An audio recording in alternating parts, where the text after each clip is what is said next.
This channel does not promote any violent, harmful, or illegal activities. All content provided by this channel is meant for an educational purpose only. Top quality और consistent performance के लिए सिर्फ silver pump नाम याद रखना। দিল্লির পরিস্থিতি যদি একটু আপনাদের সামনে তুলে ধরি, কারণ দিল্লিতে তো 24 ঘন্টাও কাটেনি এবং সেই 24 ঘন্টা কাটতে না কাটতে আবারও দিল্লি স্টেশনে বিশৃঙ্খল পরিস্থিতি। কুম্ভগামী ট্রেনে উঠতে আবারও হুড়োহুড়ি, ভিড় সামলাতে রীতিমতো হিমশিম খেতে হচ্ছে আরপিএফ কর্মীদের।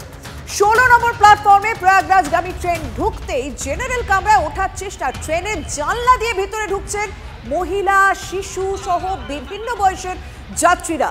দেশের রাজধানী স্টেশনে ট্রেন পরিচালনায় চরম অব্যবস্থার ছবি ধরা পড়ল টিভি9 বাংলার ক্যামেরা। কি পরিস্থিতি তৈরি হয়েছিল তখন দেখুন। গতকালের ঘটনার পর প্রশাসনের তরফ থেকে তৎপরতা বেড়েছে, কিন্তু মানুষের মধ্যে এখনো পর্যন্ত কিন্তু সেই গতকালের ঘটনার পর কোনো রকম সচেতনতা আমরা দেখতে পাচ্ছি না। ট্রেন এসে ঢোকার পর এখনও সেই হুড়োহুড়ি করে 16 নম্বর প্ল্যাটফর্ম থেকে ট্রেনে ওঠার সেই দৃশ্য আমরা দেখতে পাচ্ছি। জেনারেল কম্পার্টমেন্টের দরজা খোলার সঙ্গে সঙ্গে শিশু থেকে শুরু করে বৃদ্ধ প্রত্যেকেই তারা মারামারি করে ভেতরে ঢোকার চেষ্টা করছেন। এই মুহূর্তে পাটনাগামী একটি ট্রেন এসে পৌঁছেছে এই নয়াদিল্লি স্টেশনে 16 নম্বর প্ল্যাটফর্মে। এই ট্রেন প্রয়াগরাজ হয়ে যাবে, ফলত প্রত্যেকেই চেষ্টা করছেন যাদের কাছে জেনারেল টিকিট রয়েছে যে কোনো উপায়ে ট্রেনে উঠতে। এই ছবিটাই গত কয়েকদিন ধরে আমরা লাগাতার দেখতে পাচ্ছি, অর্থাৎ মহাকুম্ভ যবে থেকে শুরু হয়েছে তবে থেকেই এই ছবি লাগাতার দেখা যাচ্ছে। গতকালের ঘটনার পর পুলিশ প্রশাসন, বিশেষত আরপিএফ এবং রেল কর্তৃপক্ষের তরফ থেকে একাধিক ব্যবস্থাপনা করা হয়েছে, কিন্তু তারপরেও আমরা দেখছি যে মানুষের মধ্যে এই হুড়োহুড়ি করার প্রবণতা কোনোভাবে কমেনি।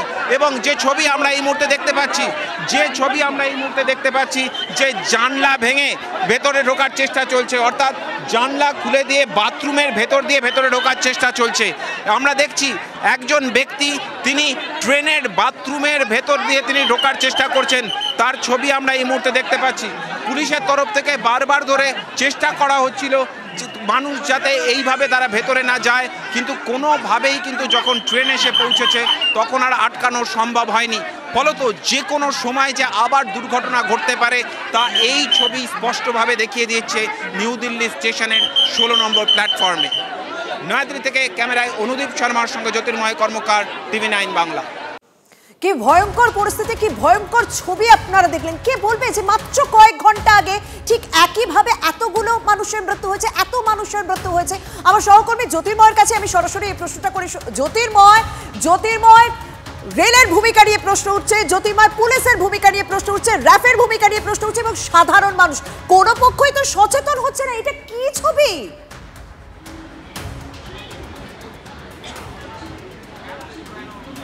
একদমই, দেখো নিউ দিল্লি স্টেশনের এক একটা দিকে যেদিকেই আমরা তাকাচ্ছি সেদিকেই কিন্তু চরম অব্যবস্থার ছবিটা আমরা দেখতে পাচ্ছি। আমাদের হাতের বাঁদিকে যেখানে আমরা দাঁড়িয়ে রয়েছি 16 নম্বর প্ল্যাটফর্মের ওপর ফুট ওভারব্রিজ, এখানে এই মুহূর্তে যে এসকেলেটর রয়েছে সেই এসকেলেটর চলছে না। গতকালও সেই একই ঘটনা ঘটেছিল এবং এর ফলেই কিন্তু সাধারণ মানুষকে তাদেরকে আসতে হয়েছিল ঠিক উল্টো দিকে সিঁড়ি দিয়ে। আজ তৎপরতা যথেষ্ট বেড়েছে। এই এসকেলেটর দীর্ঘদিন ধরে মেনটেন্যান্সের জন্য সম্পূর্ণভাবে বন্ধ রয়েছে। আজ তৎপরতা যথেষ্ট বেড়েছে। আমরা যে ছবি দেখতে পাচ্ছি যে রেল পুলিশের পাশাপাশি এই মুহূর্তে আধা সামরিক বাহিনী নয়াদিল্লি স্টেশনে মোতায়েন করা হয়েছে। সেই ছবি আমরা দেখতে পাচ্ছি যে প্রচুর আধা সামরিক বাহিনী তারা ইতিমধ্যেই তারা এসে পৌঁছেছেন এই মুহূর্তে তারা নিউ দিল্লি স্টেশনে, যার মধ্যে এই মুহূর্তে আমরা যাদের ছবি দেখাচ্ছি তারা হচ্ছে মূলত র্যাফের বাহিনী। এর পাশাপাশি নিউ দিল্লি স্টেশনের বিভিন্ন প্রান্তে আধা সামরিক বাহিনী ছড়িয়ে ছিটিয়ে রয়েছে। সমস্যা হচ্ছে যখনই প্রয়াগরাজগামী বা ভায়া প্রয়াগরাজ কোনো ট্রেন আসছে তার জেনারেল কম্পার্টমেন্টকে কোনোভাবেই সামলানো সম্ভব হচ্ছে না। প্রচুর পরিমাণ পুলিশ মোতায়েন করা হয়েছে।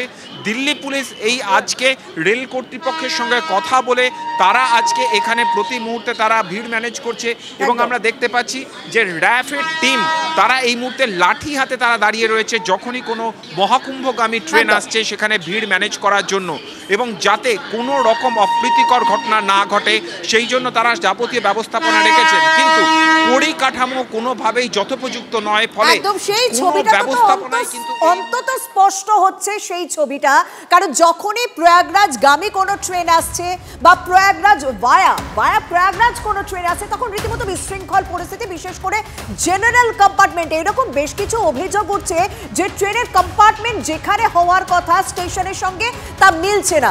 সেই কারণেই একটা চরম বিশৃঙ্খল পরিস্থিতি, রীতিমতো অব্যবস্থা যে রয়েছে সেই ছবিটা অন্তত পরিষ্কার। তো জ্যোতির্ময় এবং সুশোভন, আমরা এবার একটু পরের খবরের দিকে নজর রাখি। আমরা যদি একটুখানি সল্ট লেকের সেই প্রমোটার পেটানো কাউন্সিলরের কথা মনে আছে, সেই খবরে নজর রাখবো। কিন্তু জানেন তো, সেই খবরটা বলতে গিয়ে আমাকে রবীন্দ্রনাথ ঠাকুরের একটা লাইন বলতেই হবে, মানে সেই লাইনটা আমার বারবার মনে পড়ছে। বহুদিন আগে রবীন্দ্রনাথ ঠাকুর তিনি লিখে গিয়েছিলেন যে ওকে ধরিলে তো ধরা দেবে না, ওকে দাও ছেড়ে। সেই কবে লিখে গিয়েছেন এই লাইনটা? আর সেই লাইন ধরেই কি সল্ট লেকে প্রমোটার পেটানো কাউন্সিলরকে কোথাও ছেড়ে রেখেছিল পুলিশ? প্রশ্নটা উঠছে, কারণ 2 মাসেও তন্ন করে যাকে খোঁজ পেল না পুলিশ, সেই সমরেশ কিনা চুপি আদালত থেকে জামিন নিয়ে চলে এলো। কত বড় কেউকেটা হলে এটা সম্ভব বলুন তো?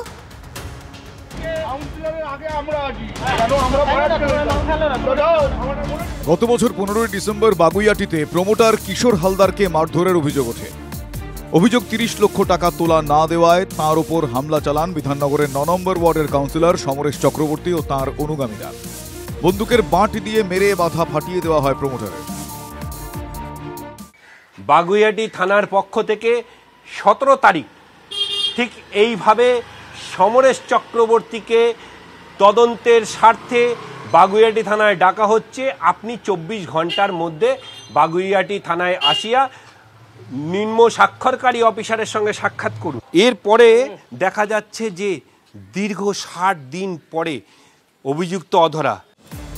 সমরেশের খোঁজে উত্তরবঙ্গের একাধিক জেলাতেও তল্লাশি চালায় পুলিশ। তল্লাশি চালানো হয় মন্দারমণি, এমনকি ভিন রাজ্যেও, কিন্তু কাউন্সিলরের টিকি মেলেনি।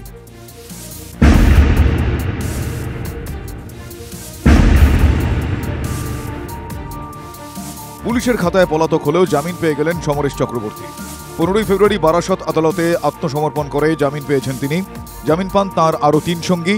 পুলিশের চোখ ফাঁকি দিয়ে কিভাবে আদালতে পৌঁছলেন তারা, সিনেমার কায়দায়।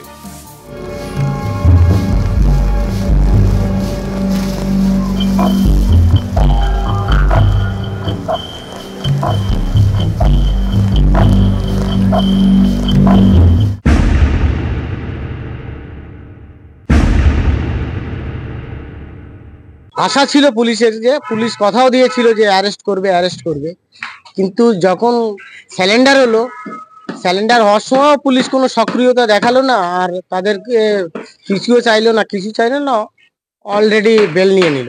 কত পুলিশ সক্রিয় সেটা বুঝতে হবে। প্রশাসনের প্রতি আস্থা সাধারণ মানুষের থাকবে, প্রশাসনের প্রতি আস্থা মানুষের কি করে থাকবে? আছে কিছু আইন বলে? সমরেশ চক্রবর্তীর বাড়ি এখনো কিন্তু তালা দেওয়া আছে, এইভাবে লক অ্যান্ড কি করা আছে। কোথায় সমরেশ চক্রবর্তী? সমরেশ বাবু, আপনি বাড়ি আছেন? সমরেশ বাবু, না, কোনো রকম সাড়া মিলছে না। অর্থাৎ কোনো এক অদৃশ্য শক্তির বলে বেল পেয়ে যান সমরেশ চক্রবর্তী সহ অন্যতম 4 অভিযুক্ত।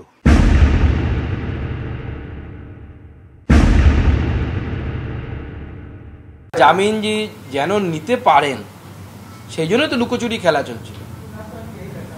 চলছিল, এবং ওই গান চলছিল, কে প্রথম ভালোবেসেছি, পুলিশ আগে বলবে তুমি না আমি, এই চলছিল। পুলিশ ওকে ধরবে না, উনি পুলিশকে ধরবেন, মানে জামিনটা নেবেন, সেটাই চলছিল। TV9 বাংলার তরফে সমরেশের সঙ্গে যোগাযোগ করা হলে ফোন কেটে দেন তিনি। তবে ফোন ধরেন বিধাননগর পুরসভার হর্তাকর্তারা। আমার কিছু বলার নেই, আদালতের ব্যাপারটা হয়েছে, আইনের ব্যাপার, এবং এ নিয়ে আমার কোনো মন্তব্য নেই। এটা আমরা কি বলবো? এটা তো হওয়ারই কথা ছিল, এটা তো পুলিশ এবং কোর্টের ব্যাপার, আমরা কি বলবো? জামিন পেয়ে আজ নয় কাল ফের এলাকায় আসবেন কাউন্সিলর এবং তার সাঙ্গপাঙ্গরা। সেই আতঙ্কে এখন ঘুম ছুটেছে আক্রান্ত প্রমোটারের। ক্যামেরায় দীপঙ্কর জানার সঙ্গে রণজিৎ ধরের রিপোর্ট, TV9 বাংলা।